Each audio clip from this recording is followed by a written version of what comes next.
አረቄ መጠጣት ምን ያልተጀመረ ጓደኞቼ ይህ ሰካራም ደግሞ ኧረ ጓደኞቼ እዛ ዞር በል አፍ ይሸታል። ኪራ ግን ለምንድን ነው ሁሌ የምትጠጣው? ህይወት ምርር ብሎ ያውቃል።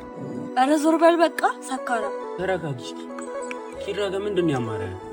በህይወትህ ምን አለ ባላደረግኩት ብለህ የተጸጸትክባቸው ጊዜያቶች እንዴት? አንድ ጥፋት የዘላለም ጸጸት ትሆናለች። የወደኛ አባት ነበር። ለእኔ ብሎ ያልሰራው ነገር ግን ምን ያደርጋል ስትል ጠዋት ወጥቶ ማታ ሲገባ ለምን ወለድከኝ ይለው ነበር። ለካ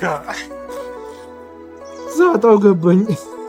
ፍቅሩን ሲሞት ተረዳሁት። ተረጋጋ እንጂ ኪራ። አይዞ በቃ ኪራ ተረጋጋ።